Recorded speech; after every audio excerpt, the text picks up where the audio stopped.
আমার নাম সজল, সদ্য বিশ্ববিদ্যালয়ে ভর্তি হয়েছি। বাবা মা দুজনেই সরকারি চাকরিতে, মাঝে মাঝে কর্মসূত্রে গ্রামে যেতে হয়। সেই সময় পুরো বাড়ি একদম ফাঁকা থাকে। আমাদের ঠিক পাশের ফ্ল্যাটে থাকেন একজন নারী, প্রভা আপু। বয়স আন্দাজি ২৬-এর কাছাকাছি। উঁচু, ছিমঝাম গড়ন, ত্বক ফর্সা, চোখে এক ধরনের অব্যক্ত আকর্ষণ, যাকে বলে নীরব সৌন্দর্য। তার স্বামী বিদেশে থাকেন, বছর ৪ হলো। মাঝে মাঝে ২ মাস ১ মাসের ছুটিতে দেশে আসেন। তেমন সময়েও খুব একটা কোলাহল চোখে পড়ে না, বরং এমন মনে হয় যেন প্রভা আপু তার দাম্পত্য জীবনের থেকেও একাকিত্বের সাথে বেশি অভ্যস্ত হয়ে উঠেছেন। তার সাথে আমার সম্পর্কটা বরাবরই শালীন। ছাদে দেখা হলে হালকা হাসি, মাঝে মাঝে গেটের সামনে দাঁড়িয়ে সামান্য কথা, ব্যাস। কিন্তু একটা সন্ধে সব বদলে দিল। সেদিন বাড়িতে আমি একা, আম্মু আব্বু গ্রামে ৫ দিনের জন্য। সন্ধ্যায় ছাদে উঠে বসেছিলাম বই নিয়ে। হঠাৎ পাশের ছাদের জানালা খুলে গেল। ওটা প্রভা আপুর ঘরের জানালা। আমি চোখ তুলে দেখলাম তিনি জানালার পাশে দাঁড়িয়ে চুল মুছছেন। পরনে হালকা নীল কটনের শাড়ি আর সাদা স্লিভলেস ব্লাউজ। কোনো সাজ নেই, কিন্তু তাতেই যেন অদ্ভুত এক উষ্ণতার প্রশান্তি চড়িয়ে পড়ছিল। চোখাচোখি হতেই মৃদু হাসলেন। আমিও মাথা নাড়লাম। বাড়িতে একা? হ্যাঁ আপু, আম্মু আব্বু গ্রামে গেছে। তাই বলি ছাদে বই নিয়ে বসেছ? একা একা খাওয়া দাওয়া হয়? হয় না আপু, তাই আজকাল চা বেশি খাই। হঠাৎই প্রভা আপু বললেন, চা তো আমিও এখন বানাতে যাচ্ছি, তুমি চাইলে আসো, একসাথে খাই। আমি একটু দ্বিধায় পড়লেও মাথা নাড়লাম। আচ্ছা আপু, আসছি। প্রভা আপুর ঘরটায় একটা গন্ধ আছে, নরম আলোর মতো। তার ঘরে ঢুকেই যেন মনে হয় কেউ হয়তো অনেক দিন কাউকে খুঁজেছে, অথচ মুখে কিছু বলেনি। সাদা পর্দা, ছোট্ট খোপে কয়টা গাছ, আর এক কোণে একটা টেবিল, যেখানে ২টো চায়ের কাপ ধোঁয়া তুলছে। আমি চুপ করে বসে আছি, আর প্রভা আপু চা ঢালছেন। তারপর আমার পাশে বসে পড়লেন। জানো সজল, একা থাকা অনেক সময় অভ্যেস হয়ে যায়, অথচ মন চায় কেউ পাশে থাকুক, শুধুই একটা কথা বলার জন্য। আমি মাথা নিচু করে বললাম, আপু, আপনি যদি চান আমি মাঝে মাঝে আসতে পারি আপনার সাথে সময় কাটাতে। তিনি কিছুক্ষণ চুপ করে থাকলেন, তারপর বললেন, তুই এখন বড় হয়ে গেছিস সজল, অনেক বেশি বোঝে, এত ছোট আর নেই। সেই মুহূর্তে তার চোখের দিকে তাকিয়ে আমার বুকের ভেতর কেমন করে উঠল একটা অজানা অনুভব, যেন আমি কোনো গল্পের প্রথম পৃষ্ঠায় দাঁড়িয়ে আছি। চা শেষ হতে না হতে হালকা বৃষ্টি নামল। তিনি হেসে বললেন, আচ্ছা, এই বৃষ্টির ভেতর গান শোনার ইচ্ছে হয় না তোর? আমি বললাম, হয়, তবে কেউ না থাকলে শুনতে ভালো লাগে না। তিনি হঠাৎ করেই আমার হাতের ওপর হাত রাখলেন। তালে থাক না, আজ আমার পাশে থেকে গান শোনো। বৃষ্টির টুপটাপ শব্দে ঘরটা যেন আরও নির্জন হয়ে উঠল। বাইরে চারিদিক নীরব। দূর থেকে মাঝে মাঝে ভেসে আসছিল ব্যালকনি বৃষ্টির ধাক্কায় বাতাসে নড়ে ওঠা পাতার শব্দ। আমি আর প্রভা আপু একসাথে বসে আছি তার ছোট্ট বসার ঘরে, যেখানকার সবকিছু খুব পরিপাটি, কিন্তু কিছু যেন অতিরিক্ত নিঃশব্দ, যেন সময়ও এখানে হাঁটছে ধীরে ধীরে। টেবিলে রাখা ব্লুটুথ স্পিকারে পুরনো একটা গান চলছিল, এই পথ যদি না শেষ হয়। প্রভা আপু হালকা করে বললেন, জানো সজল, এই গানটা আমার খুব প্রিয়। ছোটবেলায় সন্ধে হলেই বাবা এই গান ছেড়ে দিতেন, তারপর মা রান্নাঘর থেকে মৃদু গলায় গেয়ে উঠতেন। সেই সময়টা আর আসে না। আমি তার দিকে তাকালাম, মুখে যেন একরাশ বিষণ্ণতা জড়ানো এক মিষ্টি হাসি। আমি নরম গলায় বললাম, আপু, সময় বদলায়, কিন্তু অনুভবগুলো থেকে যায়। কেউ যদি পাশে থাকে তাহলে সেই পুরনো গানগুলো আবার নতুন হয়ে ওঠে। তিনি আমার দিকে তাকিয়ে কিছুক্ষণ চুপ করে থাকলেন, তারপর বললেন, তুই আজ আমার পাশেই থাকিস সজল, কথা বলতে ইচ্ছে করছে। খুব বেশি কিছু না, শুধু একটু মানুষ হয় পাশে বসে থাকা। আমি মৃদু হাসলাম। আমি তো আছিই আপু। আলো তখন অনেকটাই ম্লান হয়ে এসেছে। ঘরে শুধু একটা টেবিল ল্যাম্প জ্বলছে। মৃদু আলোয় তার মুখ যেন এক নরম আলোয় ঢাকা পড়েছে, ঠিক যেন একটি ছবির ফ্রেম। হঠাৎ করে প্রভা আপু হাত বাড়িয়ে আমার বাল ছুঁয়ে দিলেন। সেই স্পর্শটা খুব কোমল, কিন্তু আমার বুকের ভেতরটা কেঁপে উঠল। তুই এত বুঝিস কি করে সজল?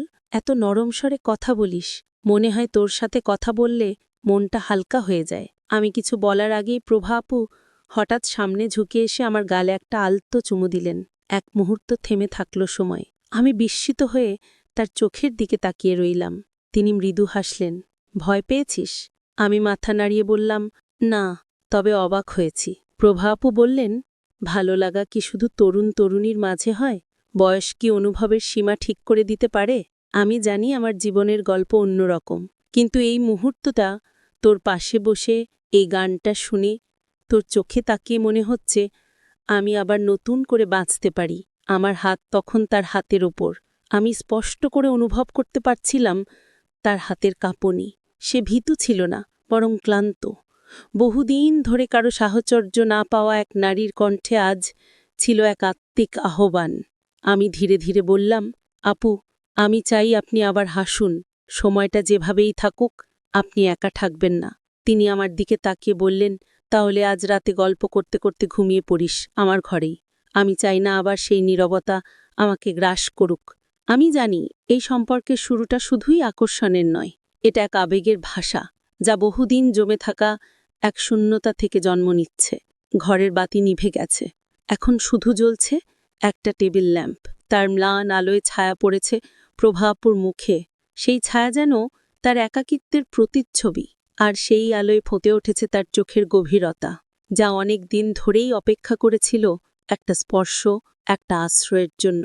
আমি পাশের সোফায় বসেছিলাম, কিন্তু তার চোখের চাহনিতে এমন এক টান ছিল, আমি নিজেই যেন অজান্তে উঠে গিয়ে তার পাশে গিয়ে বসলাম। দুইজনেই চুপচাপ।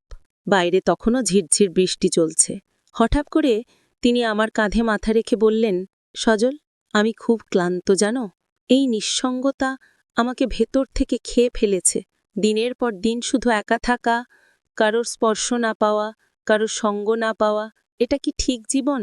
আমি কিচ্ছু বলিনি, শুধু তার হাতটা আমার হাতে ধরে রাখলাম। হাতটা বেশ ঠান্ডা, কিন্তু সেই স্পর্শে ছিল অদ্ভুত এক উত্তাপ। প্রভাব ধীরে ধীরে আমার বুকের দিকে সরে এলেন, মাথাটা রাখলেন আমার বুকে। তার চুলের গন্ধে আমার মনে হচ্ছিল আমি যেন একটা অব্যক্ত গল্পের মধ্যে ঢুকে পড়েছি। তিনি বললেন, সজল, তোর বুকের ধরফরানি শুনতে পাচ্ছি। তুই খুব চুপ করে থাকিস, কিন্তু তোর ভেতরে যে কত কথা জমে থাকে সেটা বোঝা যায়। আমি জানি তুইও একা। আমি শুধু বললাম, আপু, আজকে যদি আমি কিছু না বলি বুঝি নিও। আমি সব অনুভব করছি, শুধু ভাষা খুঁজে পাচ্ছি না। তিনিও কিছু বললেন না। ধীরে ধীরে আমার দিকে ফিরলেন, মুখের মধ্যে যেন এক চুম্বক টান। আমি অল্প একটু ঝুঁকে এলাম। তার নিঃশ্বাস আমার গাল ছুঁয়ে যাচ্ছিল। আমার ঠোঁটের এক কোণায় তার ঠোঁট ছুঁয়ে গেল। প্রথম চুমো, শব্দহীন, ধীর, কিন্তু হৃদয়ের ভেতরে একরাশ আবেগের ঝড় তুলল। আমরা কেউই তাড়াহুড়ো করিনি, যেন সময়ও থেমে গেছিল আমাদের জন্য।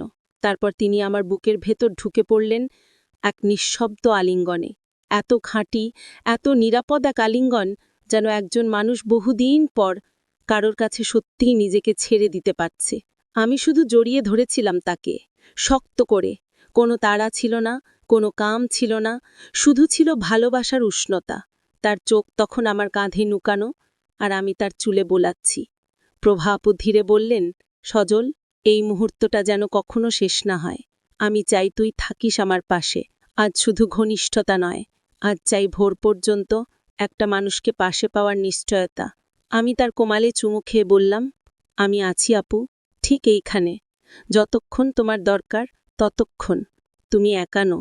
সেই রাতে আমরা পাশাপাশি শুয়েছিলাম। মাঝে মধ্যে হাত ধরেছি, কখনো কপালে চুমু দিয়েছি, কখনো বুকের মধ্যে মুখ লুকিয়ে রেখেছি।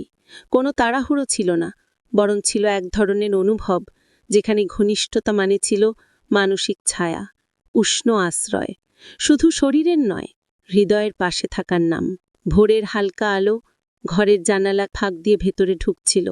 রাতের বৃষ্টি থেমে গেছে, কেবল ছাদের কার্নিস থেকে টুপটাপ জল পড়ার শব্দ। আমাদের দুজনের মাঝে তখনও এক নিঃশব্দ গাঢ় প্রশান্তি। প্রভাপু তখনও আমার বুকে মাথা রেখে ঘুমোচ্ছিলেন। তার নিঃশ্বাসের শব্দ নিঃসন্দেহ বলে দিচ্ছিল বহুদিন পর এমন একটা রাত কাটিয়েছে যেখানে একাকিত্ব ছিল না, ভয় ছিল না, শুধু ছিল নির্ভরতা। আমি তার চুলে আলতো হাত বুলিয়ে দিচ্ছিলাম। মন বলছিল, এই মানুষটার পাশে থাকাটা কোনো পাপ নয়, বরং একটা দায়িত্ব, একটা না বলা চুক্তি, যেখানে উভয়ের মাঝে ঘনিষ্ঠতা মানে ছিল তোমার কষ্টও আমি বয়ে নেব। আস্তে করে তিনি চোখ মেলে তাকালেন আমার দিকে, একটুও না লজ্জা পেয়ে, না সংকোচে, বরং এক প্রকার শান্ত কোমল গলায় বললেন, সজল, এই প্রথমবার মনে হলো আমি সত্যি কাউকে পাশে পেয়েছি। আমি তার কপালে চুমু খেয়ে বললাম, তুমি শুধু পাশেই নো, এখন থেকে তুমি আমার পৃথিবী। তিনি আলতো হেসে বললেন, তুই জানিস না সজল, একজন প্রাপ্তবয়স্ক নারী যখন সংসার হারায়, স্বামী বা প্রেমিক চলে যায়, তখন সমাজ তাকে কেমন চোখে দেখে। আর সেই যদি কারো দিকে একটু ঘেঁষে দাঁড়ায়, তাহলেই শুরু হয় কানাঘুষো, সন্দেহ। তুই আমার পাশে দাঁড়ালে সেই সমাজ তো তোকে ছেড়ে কথা বলবে না। আমি এবার সত্যি দৃঢ় গলায় বললাম, আমরা যা করছি সেটা পবিত্র। আমরা একে অপরকে দিচ্ছি আশ্রয়, অনুভব, ঘনিষ্ঠতা। আমরা কারোর বাড়ি ভাঙছি না, বরং নিজেরা একটা ঘর গড়ছি। সমাজকে যদি বোঝাতে না পারি, তাহলে সময় বুঝিয়ে দেবে। আমি আছি তোমার পাশে। তার চোখে জল এসে গেল, কিন্তু সেই জল দুঃখের ছিল না, ছিল মুক্তির। তিনি আমায় জড়িয়ে ধরে বললেন, তুই আমার চেয়ে অনেক ছোট সজল, কিন্তু তোর হৃদয় অনেক